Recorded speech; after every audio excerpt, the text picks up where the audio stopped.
Hello বন্ধুরা, আশা করি সবাই খুব ভালো আছো। আমিও খুব ভালো আছি। মিররটা একটু ইগনোর করে আমি রেডি হয়ে পড়েছি, আমাকে দেখতে পাচ্ছ। তো এইবার আমি যাচ্ছি নবদ্বীপ, বেরিয়ে পড়েছি বোনের সাথে স্কুটি নিয়ে। আর বেশ ভালো লাগছিল, খুব একটা গরম ছিল না, রোদও ছিল না, মেঘলা মেঘলা ছিল। আর এটা হচ্ছে বিষ্ণুপ্রিয়া স্টেশন। আর এই ট্রেনটা যতদূর সম্ভব জঙ্গিপুর যাচ্ছে, শিয়ালদা জঙ্গিপুর। আর তারপর আমরা পৌঁছে গেছি নবদ্বীপের ভেতর দিয়ে ফাঁসিতলা ঘাটে একটুখানি বসে টসে ঘুরে বেরিয়ে একটু ছবি তুলে তারপর ওখান থেকে বেরিয়ে পড়েছিলাম ফুচকা খাবো বলে। একটু ফুচকা করছিল মনটা।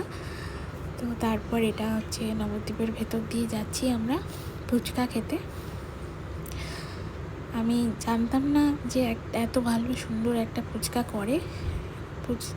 অনেক জায়গায় ফুচকা খেয়েছি, বাট এই ফুচকাটা এত ভালো লেগেছে। আমি আজ ফার্স্ট টাইম ট্রাই করলাম।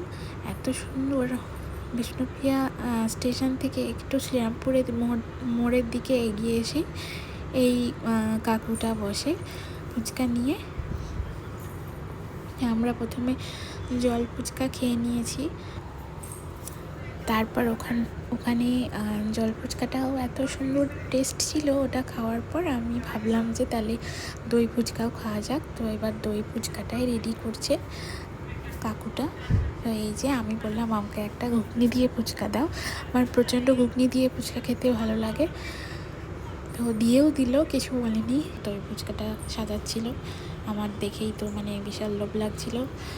এই যে দইটা কতটা পরিমাণে দিচ্ছে, দারুণ ছিল। দইটা যেমন টেস্ট ছিল, টাটকা ছিল, ফুচকাটাও খেতে দারুণ টেস্ট হয়েছিল। কিশমিশ, বাদাম সব দিয়ে দিয়েছিল, দারুণ হয়েছিল। এই যে ফুল লুকটা দই ফুচকার।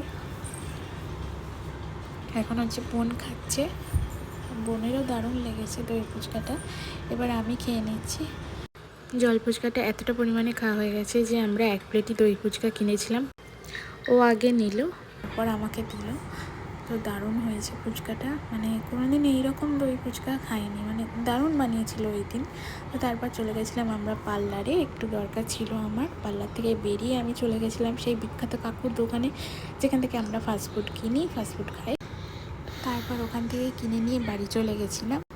তারপর বাড়ি গিয়ে এই যে বোন সবার খাবারটা ভাগাভাগি করছে। তো আজকের ভিডিওটা এই অবধি। কেমন লাগলো অবশ্যই জানিও। টাটা।